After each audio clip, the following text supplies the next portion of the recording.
Let's now take a look at the expanded world, the extra stuff you get. And what this is you get a lot of extra stuff for the basic game, but you also get a couple of other game modes or game extensions to make the whole experience so much more. Now we start off in the expanded part with Hexploring the world. And this is where the game takes you to the world outside of the dungeon. And instead of just creating some kind of random dungeon and exploring the dungeon, what you're doing here is you're creating a random world. And you're exploring the world and finding dungeons and ruins and caves that you can then explore using the basic rules. So it's taking the basic game and putting it as part of something so much bigger. Now, with the Hexploring the world, you are going to be using the hex grid to create the world around you. You're also going to start with another resource, which is called provisions. In fact, on the character sheet that I've done, or I've modified from the Portuguese one, this is really nicely done. So thank you to the guy who did this. At the bottom here, you'll see that we have provisions, we have the torches. There's also at the top here advanced classes. This is something that's also in the expanded rules. But yeah, the Hexploring, you're basically creating a world in which to explore and find dungeons and everything else. 20 provisions, again, it's kind of a measurement of your gaming time in terms of where you can go and when you need to start, restocking your rations and things. And your provisions will be reduced when you move. So as you move as you create your map, as you move from one hex to another hex, it's going to cost you provisions. If you're moving into a plains hex, it costs you 1 provision. If you move into a mountain hex, it costs 3 provisions. Any other hex, 2 provisions. So a forest, a swamp, a desert, 2 provisions. And you're going to knock off your provisions until you can get to a city or a fortress to restock. And that, again, that's very similar to what we saw before in the basic game. You pay coins to get to restock your torches and now to restock your provisions as well. So you will draw the map on your hex grid here. You have a starting hex, starting city, which counts as plains. And then what you're going to do is you are going to uncover or maybe determine what the surrounding hexes are in terms of terrain. So you're going to be rolling to find out what terrain they are. And then for each hex, you're going to find out if there is a special location there. You roll a d6. If it's a 6, then that hex has a special location. And again, here you have a table telling you, what kind of location it is, what kind of special place there is in that hex. And it all determines on the type of terrain. You've got different types of locations. If you move into a hex that does not have a location, there could be an event. You may come across a wandering monster, or there may be some kind of environmental crisis. So when you enter a hex that doesn't have a location, you have to roll for an event. With cities and fortresses, again, if you look, you can come across cities and fortresses. In cities and fortresses, there's a number of things that you can do. You can rest, fix items, buy items just like before. You can also ask about nearby dungeons. Basically, every city or fortress will have at least one dungeon in one of the hexes around it. A fortress has a chance to also have a sewer, which you can explore. The different cities, there is also affinity. So depending on your character race, you may or may not be allowed to enter certain cities or fortresses. When you do find a dungeon near a city or fortress, you need to roll to find out what kind of dungeon it is. Again, we've got our random name. What else is there? In the cities or fortresses, you can also have a number of ways of earning money. by hard work, gambling, thug life, trying to steal, that can be dangerous. Fighting in the arena, that can also be very dangerous. So there's a lot of things you can actually do inside the urban areas. You can find ruins where, again, you could find different types of dungeons that you can explore. You can find portals. Now, these sound like a lot of fun. You can find portals to different places. And again, let me find the... yeah, look, if you go to a swamp, there's a pretty high chance of finding a portal in the swamp. And these can take you anywhere. You can end up in a completely different world. You can end up in a different place on the map. You can end up in a city. You can end up in the future. There's so many things that can happen if you go through a portal, but it sounds fun. Now, when you get to the advanced game, you'll be using 3 dice. Like, for example, here, the portals uses a 3d6. But yes, like I say, you could end up going to different worlds with completely different terrain and monsters. What else is there? You're also given some new races to play. Also, they have descriptions of some of the races from the basic game. Like, for example, the light bugster. That's one of the basic races here in the basic game. But no idea what the hell it is, but it tells you here. What else? They have prohibited races. Now, I think prohibited is the wrong word. These are races that are fan generated from the Facebook group. It's like, use them at your own risk. Races that shouldn't exist. It's basically saying, look, here's what the fans would come up with. They're not official, but if you wanna, go for it. So again, you'd roll, you've got the name, you've got hit points, you've got abilities, it's all there. Another thing, I like this. Another thing that's brought in the advanced game is your ability to advance your character. In the basic game, you can find armor, you can find weapons, you can find magic items, but your character is kind of stagnant. It kind of stays the same. In the expanded book, you now have the option to go for advanced classes. Now, what this is, it's like an experience level system. You basically choose a class that you want to learn or become. It will cost you a certain amount of coins, and you may have needed to have done something. There may be some prerequisites. For example, if you want to be a lumberjack. I'm a lumberjack and I'm okay. It costs 70 coins, and you must have traveled through at least 2 forests. And what does that give you? Well, it gives you a +1 to your hit points. No other abilities. It just gives you an extra hit point. But this is the way that you advance your character, that you can improve your character. I am seeing, I've just noticed actually, the blacksmith does have, it hasn't been translated yet. So, like I say, the author of this game, the designer of this game is Brazilian. So the original game was in Portuguese. It has been translated, but there are a few issues, but nothing to worry about. It's normal, don't worry. So this one I have to translate because that's still in Portuguese. Maybe you want to become a pirate. All right, a pirate. Arr. It's going to cost you 100 coins. You must have sailed through 5 territories. Yeah, there are ways to rent boats and to use boats as well. So you must have used a boat or sailed through 5 territories. Well, what does it give you? Well, it gives you a +1 to your hit points, and you can ignore poison. Wow, that's useful. And this isn't it. There's more over here. Look. There's so many that you can be. It really is a nice, simple way for advancing your character to, if he survives that long, to kind of make him better or make him different with different abilities, more health. It's very, very clever. We have new spells as well. You can hire followers.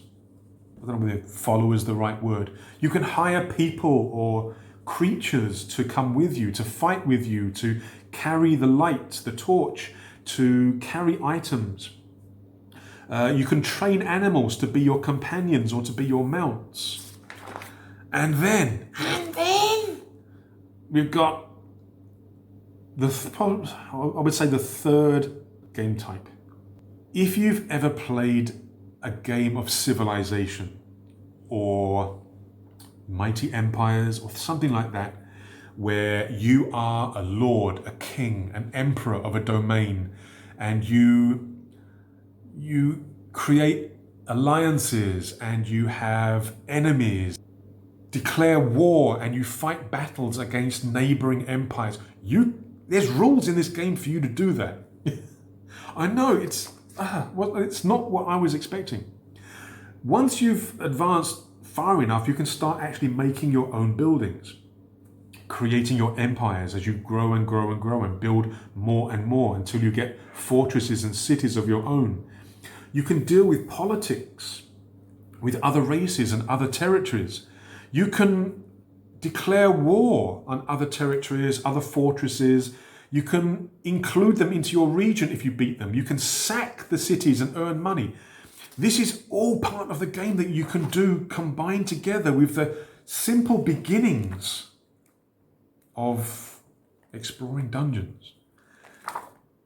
It's an absolutely amazing evolution of the game in terms of where you start and where you can end up. You start playing the game as a weak character in a dungeon fighting goblins and spiders, and then by the end of the game you are an emperor in charge of a region of land declaring war against other emperors. It's all in here and it is utterly amazing. The rest of the book is made up of more dungeon types. Sewers, citadels, pyramids, ziggurats, laboratories, necropolis. It's all in there. Now, let's take a moment. I'll quickly do a hexplore with you guys just to show you how it works. All the creating the terrains, the locations, the events. Let's just have a quick example of how we do this before we have our summary and finish the video. Right, so let's do an example. I can show you how to actually construct the hex map of your region, the county, the countryside, the wilderness that you're going to be adventuring on. And then on this map, you should be able to find dungeons and ruins and caves that you can explore. But also in the wilderness itself, you may come across events where you have creatures to fight and things like that. So what you do is you start in a hex. This is going to be your starting city. It counts as a plains as well. And what you're going to do is you're going to roll to see the surrounding terrain. So you're going to be rolling to see what the surrounding hexes are, whether they are also plains, because like I say, that your starting city counts as being a plain. And then for each hex, you'll be rolling to see whether there is a location there, something of interest. If there's no location, then there could be an event, but that you won't find out until you actually move on to the hex. So let's find out. Let's find out what we're going to find. So let's check this hex first. So let's say we're in a hot climate, cold climate. Yeah, maybe a temperate. We call it hot climate. So we're in the plains. So we're rolling here to find out what this hex is. So we roll d6. We get a 4. So this is also plains. This one, a 4 is another plains. A 3. Okay, this one is forest. A 4 plains. A 2 mountain. And the last one, a 2, another mountain. Okay. So I'm just putting letters here. You can color these in, you can draw little symbols, you can use artwork. I'll show some examples. Little pictures to show you what other people can do. You can also download hex tiles that you can do maybe on a software if you want to create the map on a software. I mean, I may do that when I play this properly, sort of thing. You can also get some online apps where you can create hex grids and hex maps. But just for the sake of this sort of intro to the rules and everything, I'll just put here. So P means plains, F is forest, M is mountains. So what can we see here? Well, my starting city has mountains to one side and has the beginnings or maybe a small forest down to the southwest. Now for each of these, I now have to roll to see whether there is a location. All right. So what you do for that is you roll a dice for each of these hexes, and if you roll a 6, then there is a location there. And then you have to roll to see what kind of location, what kind of special area it is. So let's go. Top. Nope. Nope. Nope. Nope. Nope. Yes. All right. So here in this mountainous area, we do have a location, a point of interest. So we come here, it's in the mountains. So now we roll on this column, mountain, to find out what exactly is there. Roll a 1. It's an orc fortress.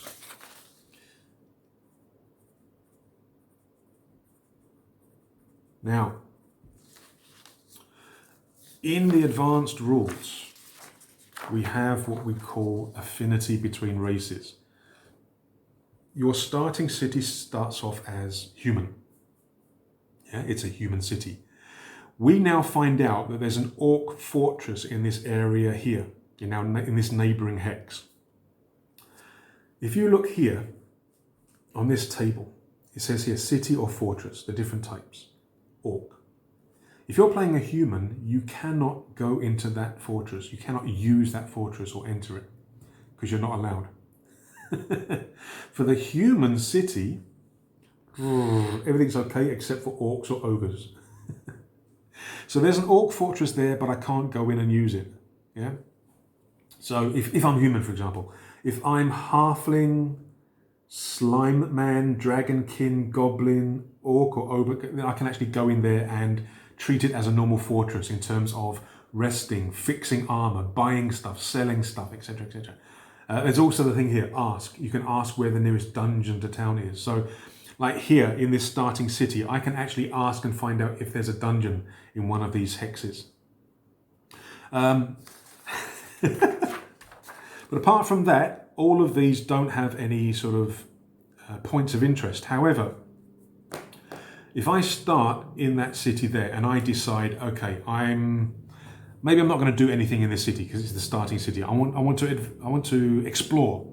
So let's say I want to explore into the forest. Okay, so this forest here. So I move into this hex. Now, before we do anything else, I need to check whether anything happens in there, what we call an event. So what we do, if there's no location, we have to check if there's an event once we go in that hex. So this is a forest hex. There's no location. So I need to check whether anything is in there. The way that we do that is we roll 2d6. On a 7 or higher, there's nothing there, no event. On a 2, we find something nasty. On a 3 or 4, we find something not so nasty but could still kill us. On a 5 or 6, something happens. So we're in the forest. We want to see whether anything happens there. So we roll 2d6. We get an 8. So nothing happens. It's 7 or more, so nothing actually happens. So it's clear it's a forest. There's no event. But now I need to find out what these other hexes are. I know what these are already, but I need to find out what these other surrounding hexes are. So again, we go back to this terrain table. We are now in a forest, so we're now rolling on this column instead of this one. So this hex, we get a 3, mountain. Oops, throwing my stuff around. Here, a 4, another forest, and then this one, a 6, plains. Yep. We now check and see if there's any locations. So in the mountain, no. On a 6, remember, there's a location. This one, I got a 2, no. And on this plains, no. So there's no more locations. So I can continue exploring. Now, every time that you do move, it consumes provisions. You start off with 20 provisions. If I move to the forest, it's going to cost me 2 provisions. This is your timer. It's your rations. If you move into plains, it costs 1 provision. If you move into mountains, it costs you 3 provisions. Everything else is 2. So I've lost 2 provisions because I moved into the forest. Maybe now I want to move to this plains. So it's going to cost me 1 provision to move here. I also have to check if there's an event because this is not a location, so I have to check if there's an event. So we roll 2d6, we get a 5. There is something that happens. We are in the plains. So heavy rain, lose 1 provision. So we lose an extra provision moving here, but nothing else. So now we want to explore and find out what these other 2 hexes are. We are back into plains, so we are now rolling again on the plains column. So this hex, you get a 4, is another plains. This hex, you get a 6, another plains. Wow. Checking to see whether there's any locations. This one, get a 1, no. This one, you get a 4, no. So this is my map so far. This is my current location. So far I have revealed 1 location, a fortress. Now I'm not finding a lot. I mean, what I could do, maybe I can go back to the city, restock all of my stuff, but I can also find out if there's a dungeon. When you go to the city, there's a bunch of things you can do. You can, where is it? Yeah, do the things like the basic game, rest, fix armor, buy stuff, sell stuff, but you can also ask and find out where the nearest dungeon is. So to do that, you have to explore new cities and discover hidden dungeons. So when you arrive in a town, you can go to the tavern and ask about nearby dungeons. If you don't already have a dungeon in any adjacent hex, roll d6. Count each side of the hexagon starting at the top and go clockwise. In that hexagon, there will be a dungeon. Draw it on the map. If the hex has water or another city or ruins, go clockwise to the next hex until you find land that has no location and isn't water. The dungeon you'll find will depend on the result in the table below. Also, a fortress may have an extra dungeon. Roll a die. If it's a 3 or higher, it has sewers as well. Okay. So let's say, okay, we're not finding anything at the moment. We need to get some money. We go back to the city. We spend 1 more provisions for going back to the city. But it's already been uncovered, so I don't have to roll for events. I don't have to roll for locations anymore. So we go back to the city. Maybe I buy some more provisions to stock up.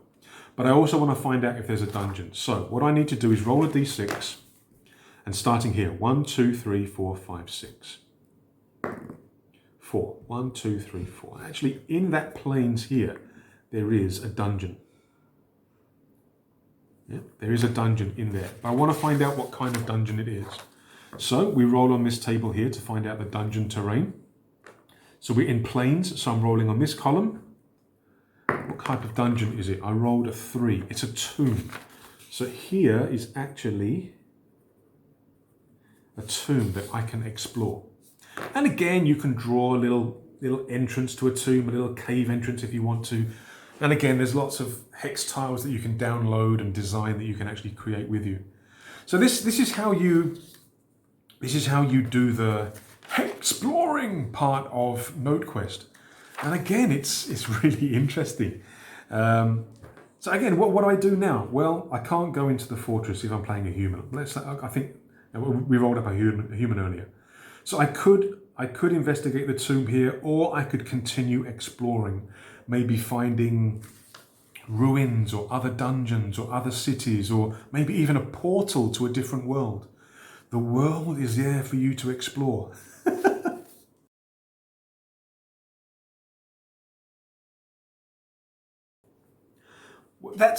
That's how you create the world. And like I say, with everything else in this book, there is enough here to keep you occupied for days, weeks, even longer maybe. For the budget price of $2. Now, as you saw in the examples I did, I'm not the greatest of artists.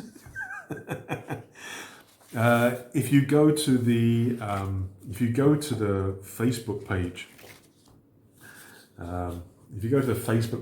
for NoteQuest, you can see some absolutely amazing examples of dungeon drawing and dungeon design. I'll put a few little pictures here of some examples. I mean, even if you go to the 4 Against Darkness Facebook page, you can also see some amazing artwork in terms of dungeon design and map design. Now, be warned, when I'm going to do my games, I'm going to start with the basic game of just the dungeon, and then we will try the Hexplore. Don't expect too much from from my map making skills. This is probably as good as you're going to get. But what I will try to do is maybe, I don't know whether I'll be able to do it so that the graphics will be as I'm doing the video, but I will try to use maybe some software to actually generate a nice looking map. Like I said, I don't know whether I'm going to be able to show it on the video as I'm talking and doing it, on the paper. Maybe having a separate graphic on the side to show a pretty picture, or maybe I'll just have the picture at the end to show sort of how you can take the crappy pencil picture and sort of make it into something nice, because you can find some very nice dungeon graphics that you can use to create dungeons. In fact, some guys kind of drew their own and cut them out. I'll put some pictures here, and they use these little tiles to actually make their dungeon rather than writing it on a piece of paper. You can actually find online, there are some apps where you can actually design hex maps. I think there's one called HexTML, you've got Hexographer, I think there's also one called HexKit. They might be worth looking into if you want to do nicer hex grids. But you can also download hex tiles that you may be able to use on another software, like a normal graphic software, and combine together to make nicer landscapes, nicer sort of world hex maps. I mean, on Drive-Thru-RPG, I found a few. You've got the Isle of Lore, Hex Grid, Hexplorer. So there's a bunch of stuff that we can use as resources. But in terms of the game itself, you really get a lot for the money. Like I say, you essentially get 3 kind of games in one. You get the Dungeon Crawl, or the Dungeon Delve. You get the World Builder, which will include the Dungeon Delve as part of the system. And then you get a kind of Mighty Empires, kind of civilization, domination of the world kind of game, which will include the Hexploring and also the dungeons as well. It's amazing what Thiago has managed to include in this game. So I wouldn't like to say if this is better or worse than D100 or 4 Against Darkness. I don't think that I can make a fair judgment, because like I say, I haven't played the other 2 yet. I have read the rules, I have watched videos, but I haven't played them yet, and sometimes playing completely changes what you think about a game. But what I would say is this: if you're into solo games, if you're into dungeon delves, fantasy games, you should give this a try. Yeah. I had a big surprise and a wonderful time with his other game, Ronin. And this is just continuing those feelings. I really, really enjoy his game designs. I mean, I've tried 2 so far. I think I have another one of his I want to try. And I did actually speak to him a little while ago, and he was saying that other games in his catalogue, which are currently in Portuguese only, I think he said that he was going to try to translate to English sometime this year. There are a couple of other games that I can see on his catalogue that look really interesting, but of course it's in Portuguese, so can't really tell, but they look very intriguing. Anyway, guys, I hope you've enjoyed this overview and rules review of the game of NoteQuest. Like I say, give it a try. It's very cheap, and it's worth a look. It really is worth a look. So I will do another video soon where we will go into a dungeon.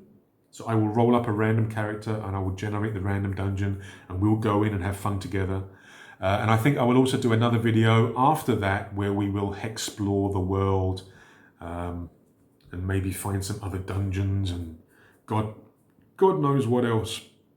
So guys, thanks again for watching. I really appreciate that. Don't forget to click the like and subscribe buttons.